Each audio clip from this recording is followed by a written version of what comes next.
Hello everybody, welcome to this tutorial. I want to show you how to install the music LED strip control. I will follow the installation guide.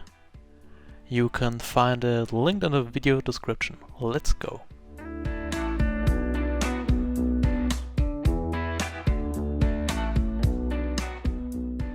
I've already prepared a Raspberry OS.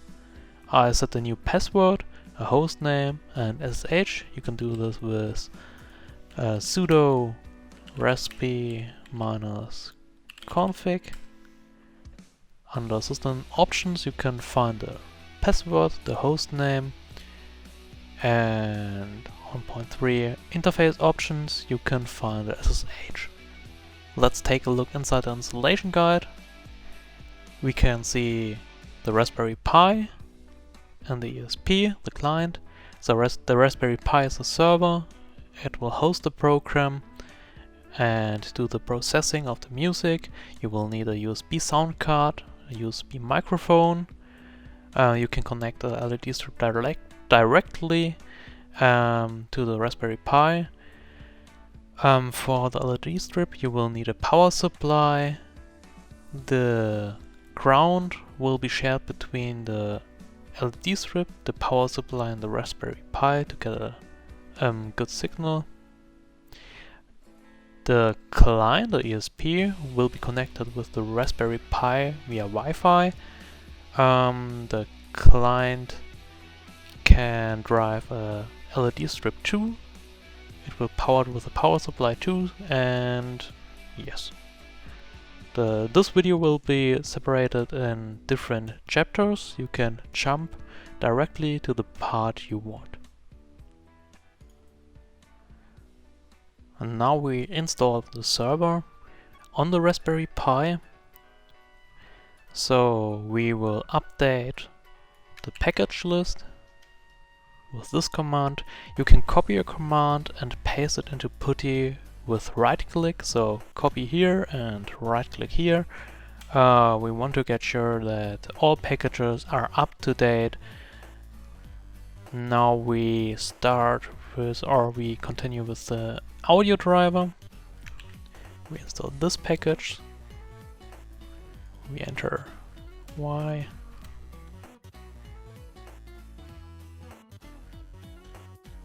Support audio. So we need the audio drivers for our microphone. Then we install Python. Python is the programming language of the music LED strip control. We see Python was already installed. We want to get sure that it is installed, so I executed the command. Now we install pip. Pip is a package manager for Python libraries.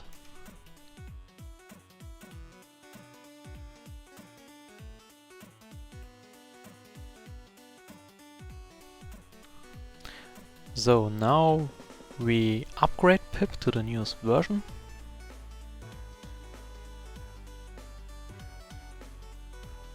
And we install the first package. Inside pip we install NumPy. NumPy is a library to manipulate arrays. We use this version, the 1.17, because I saw some memory leaks with other versions. We install Kython. Kython is a library to build another library we need. So it's a dependency library.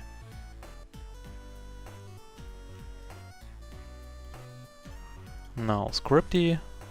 Scripty offers a Gaussian filter which will be used for some effects.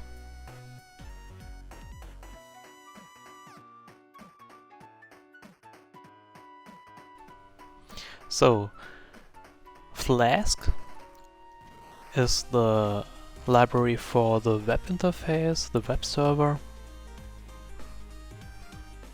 PyAudio will be used for the microphone input to get a stream of the microphone. Now we can start with build the WS library, which will be used for the output signal on the Raspberry Pi. So I want to create a new folder. I can do this with change the directory first to the root. Yes, I'm in the root. This was this command. I will create a new folder here named share. So we can see the new folder has been created here, share. We will change the directory to share. And now we start to get JIT. JIT is the repository version control we will need to download it.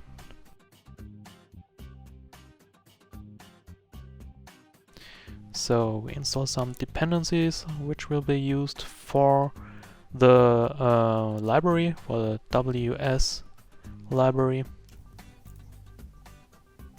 So we ensure that we are in share.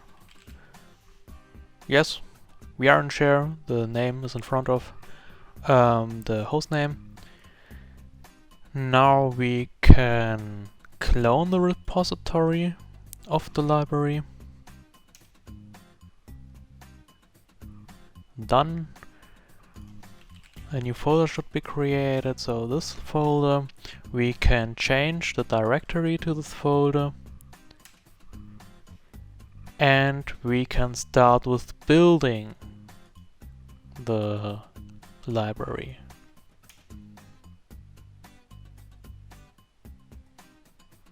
Done. So the WS library has a new folder created which called Python, so we can change to it, we can look inside it, and now there is a setup.py. We can start Python, the Python setup script.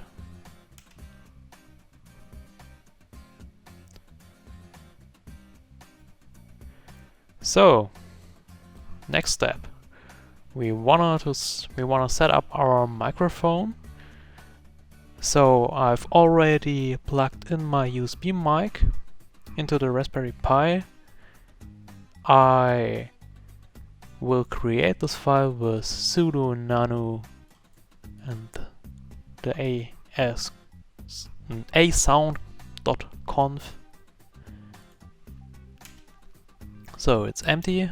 We can just copy all of this, paste it with right click.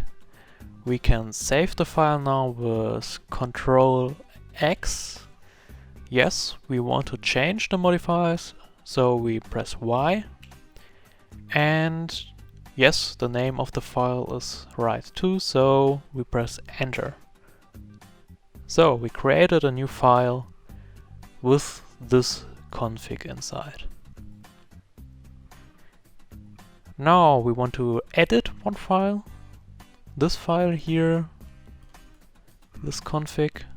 We open it with nano again. Now we have to find this line with the default CTL card, which is 0 at the moment. So here it is, 0. We will change to 1, so we enable the default cards.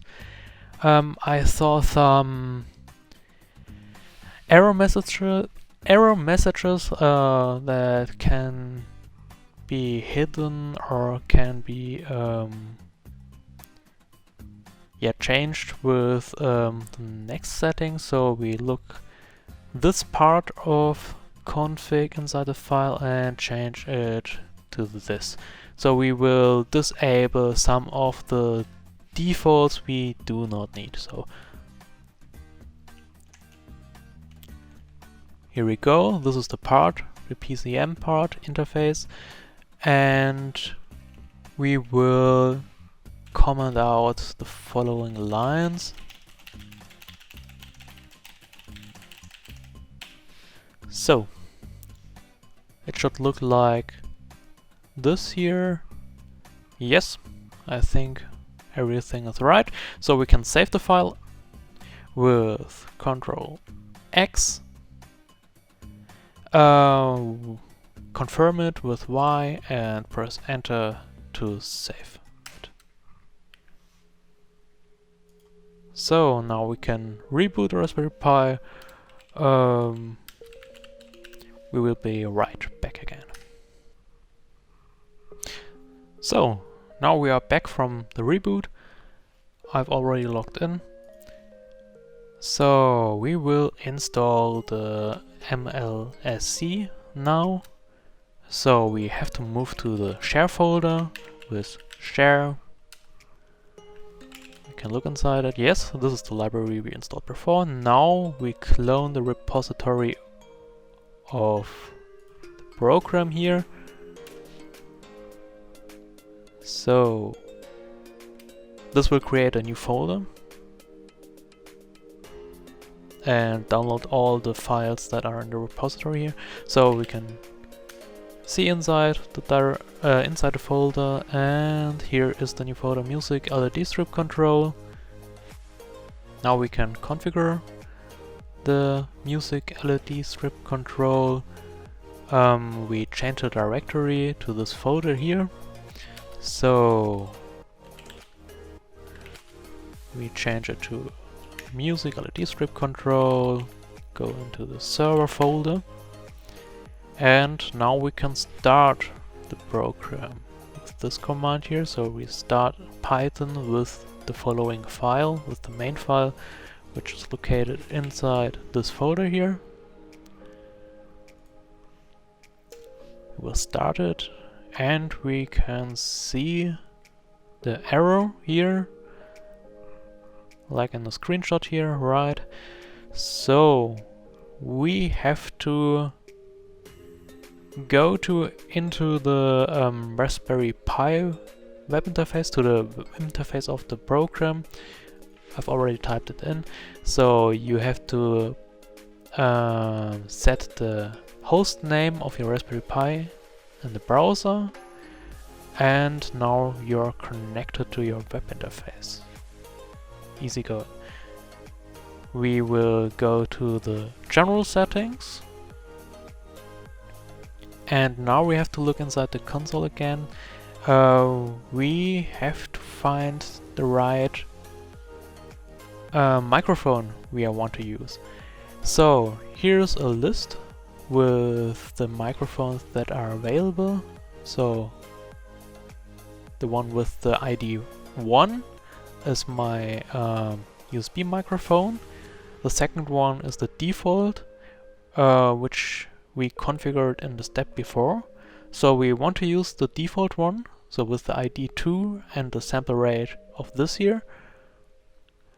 So we copy the sample rate, set the audio source ID 2 and the default sample rate to this here.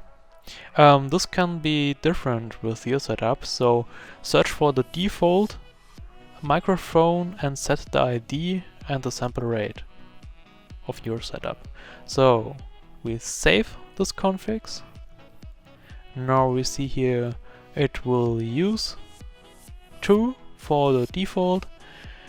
We can start the program again. I press Ctrl C to cancel or to shut down the program. We can start it again, and the error message should be disappear. So there's no error message anymore.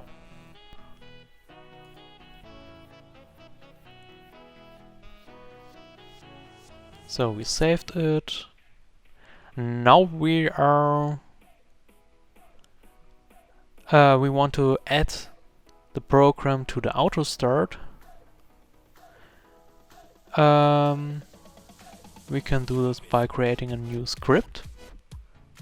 So we will type in this here.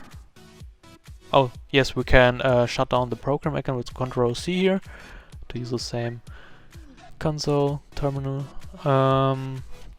We use nano to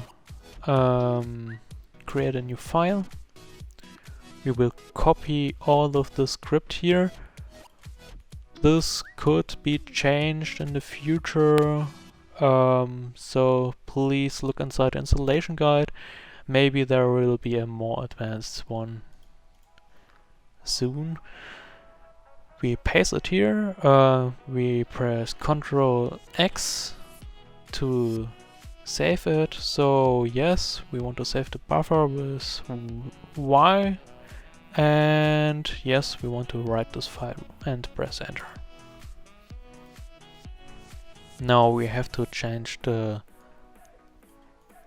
rights of this file with this command here, and we can now start the script with this command.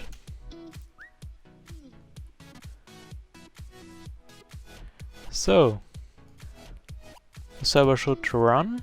Yes, we can see it runs here, and it will start automatically when we add this command here. So this will set it to the default start options.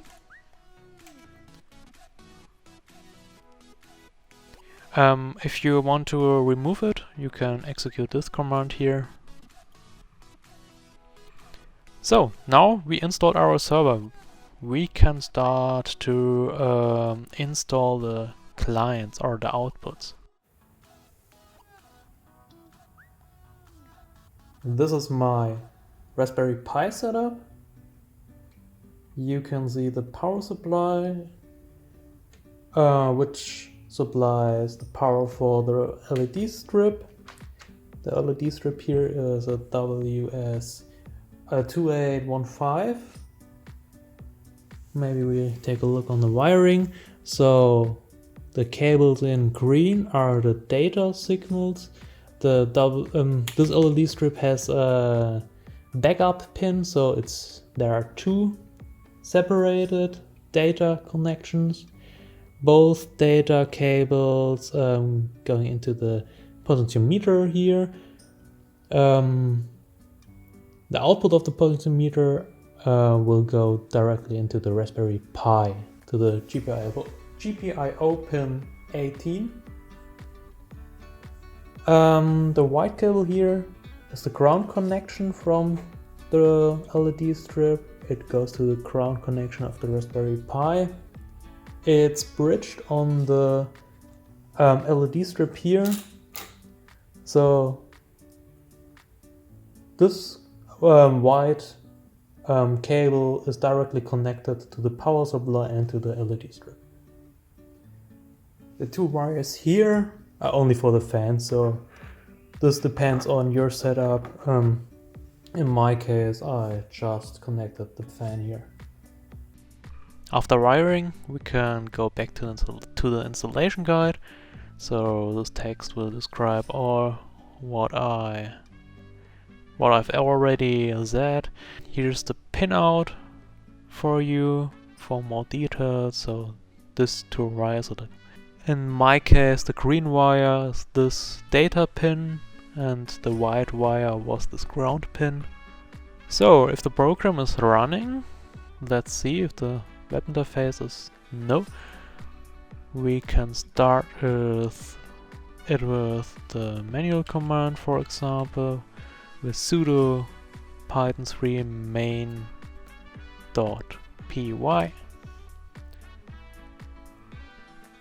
Now we go into the web interface, so we enter the hostname. Oh, now the web interface is online. We want to change to the device settings, so device settings, and we will add a new device. I can set a name here, for example, Raspberry, max FPS here, the numbers of LEDs. I know in my case it's 144. the mid of the LED. This will be 72 in my case. You can change the mid of the LED dependent on your setup. If your LED strip is inside a corner, you can switch it left or right. The output mode or type is Raspberry Pi. The brightness is 100% and the GPI open we are using is 18. So we can save it. And now your LED strip should light up. You can try to change the effect by going to the dashboard and choose, for example, fade. It should light up and fade the different colors. If your LED strip is flickering like this, you have to adjust the resistance of the resistor or the putty. So I will screw here and change the resistance, and now you can see the signal gets better and better and the flickering is gone. Instead of using a Raspberry Pi as output device, you can use a ESP as client. So the Raspberry Pi will send the LED information via Wi-Fi to this client here, and this will output it via a data signal to the LED strip. So for this we will need a Wi-Fi connection. Here the program will use the normal home network connected with the Ethernet cable for the web interface, and all the information for the LEDs will be output via its own Wi-Fi network. So we will create an own hotspot for this. So let's start with the access point. We can see here so our own Wi-Fi network. I will stop the program. So we update the packages again just to ensure that we are on the newest version. Now we can install all needed packages.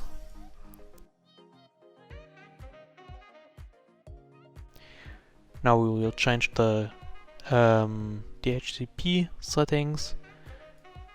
So we will open this file here, or create it if there is no file.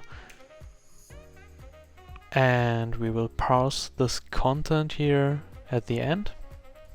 So we will use this interface, WLAN 0 interface, and set a static IP for our Raspberry Pi. So we go at the bottom of this file, paste it. In my case, I use the static file, the static IP of this here.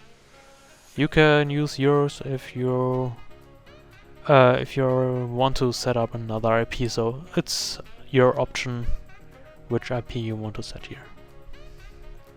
So this looks like this. Perfect. Now we save the file with Ctrl X. We accept that there are changes with Y and enter. So we can restart it with this command here.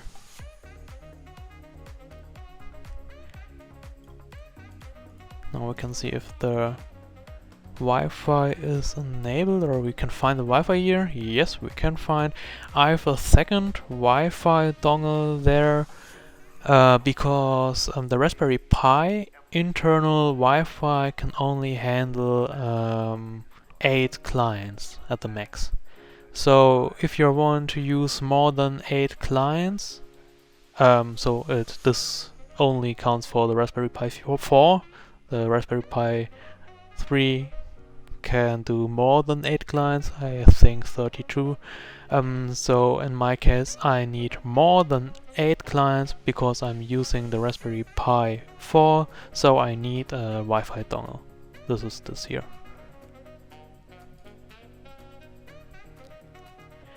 Now we will make a backup of this setting here and create a new config file. Whoops. Create a new config file.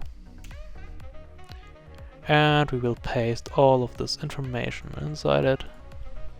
So we set the interface again, set the non-DHCP interface, so where the DHCP server of our access point will not be active. We set the ranges of the IP here. You have to change the IP range if you set another IP, static IP address before. And some options for the DNS server, that it's this here. We will save it again with Ctrl X, Y, Enter.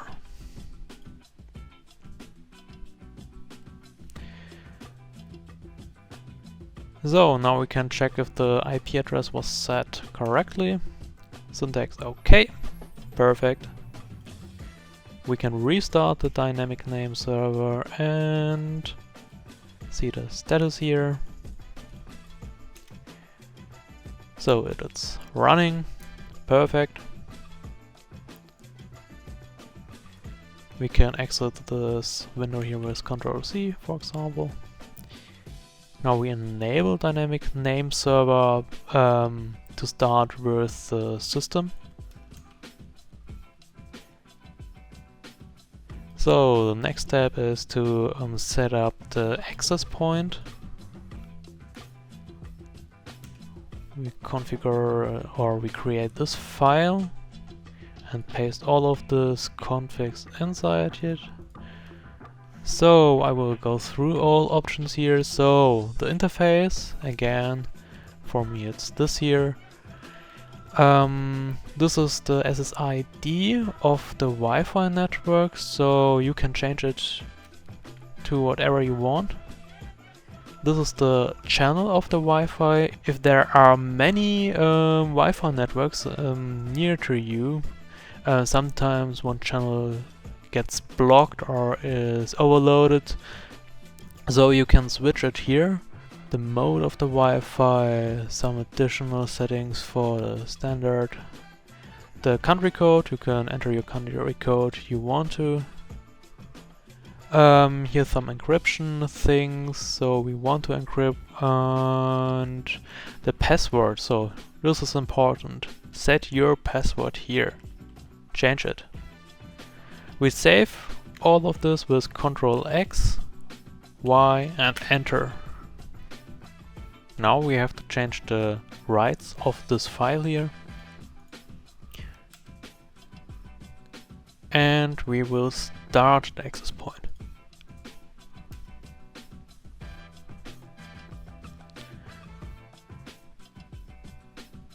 So in my case here it does not start, so it's shut down immediately.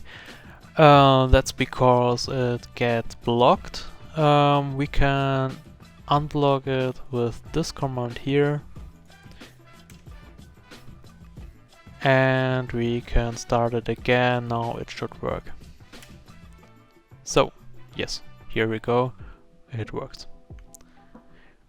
We do not see any error, and everything initialized. So we will add it to the auto start again with this command here. We will add settings and save the file again. We will unmask it. We will start the service. Now we can enable it for the auto start.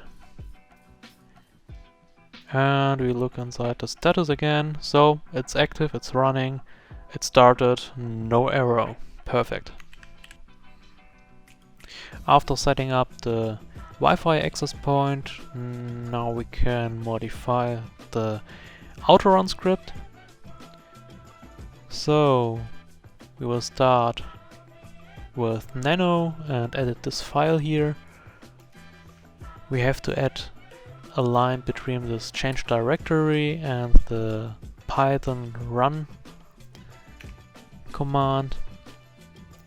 We have to add this sleep here in between. So this should look like this here. Yes. Now we can hit Ctrl X, Y and Enter for save the file and restart the system.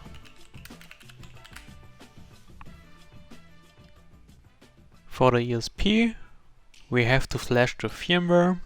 I'm using the Arduino software here.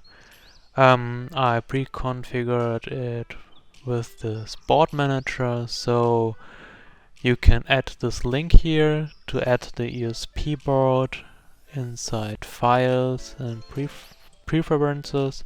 Then you can add this additional board manager here.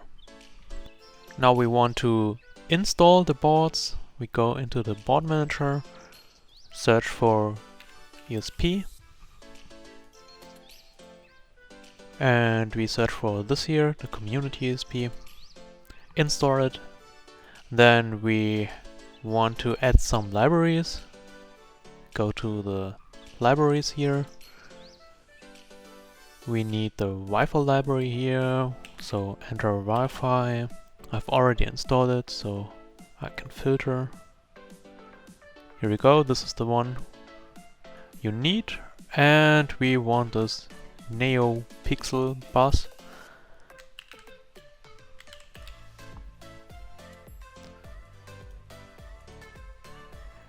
This here. After this, you can select your board.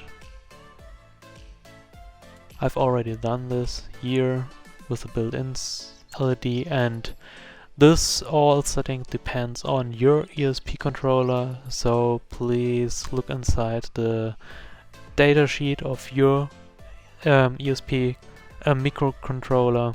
I've already connected it to the PC. I see it on COM port 4. So next step, you have to download the following file here. It's inside the repository. I will move to it. Moment. So repository, it's inside view code, client, the ESP UDP, and here we go. Here is the file. You can download it or copy all the lines and paste it inside the Arduino software. Now back to the installation guide. We have to adjust some variables. That depends on your setup. I will do it in my example setup here with the following settings. So I adjust the LED amount, the count of the LEDs. In my case I have 60 LEDs. The buffer length is okay. I set the Wi-Fi SSID you set in the access point config before. The Wi-Fi password you set before. Then you have to adjust the IP of your client. So in my case it's the 100. Then you have to set the gateway. The gateway is the static IP of the Raspberry Pi.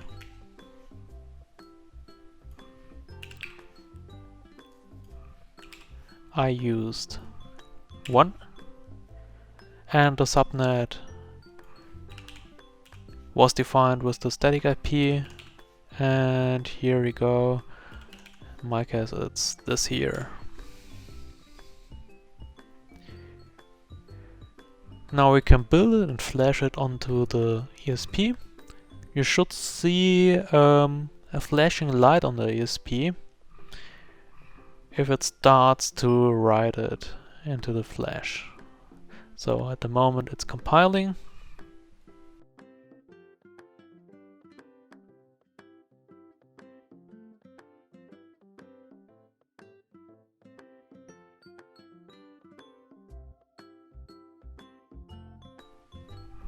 So it's finished. We can open the serial monitor to check if it's connected. Okay, it's already connected. I press the reset button to see the complete connect process.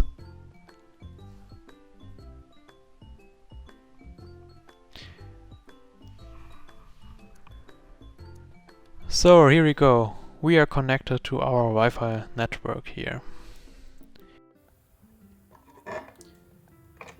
After flashing, the ESP is ready to be connected with the LED strip. I'm using my project here. You can find all the wiring inside the installation guide. So I connected it. I will put all together and will power it on. So you can see here the welcome light, and it will take some seconds. So this is the connection feedback. If the LED strip is connected or is trying to connect, the detailed status LEDs are inside the installation guide if you want to check your connection. Here are the wiring plans and the pinout. Use this pinout for your setup. The next step is to set up the music light strip control program to add the new device we just created. The music light strip control should run with the auto start. We can check it by opening the web interface. We enter the hostname here. Now the next step will be add a new device. So we go to device settings, create a device. We will select this default device and rename it to ESP Client, for example. We have 60 LEDs, the mid is 30. We select here output network via UDP, and our IP was 100. Use your IP you set in the Arduino software before. So we can save the changes here, and your LED strip should light up. We are at the end of the tutorial. I hope it was informative. If you have questions, use the YouTube comment section or the issue section on GitHub. You can leave a like to support my work. See you next time. Bye!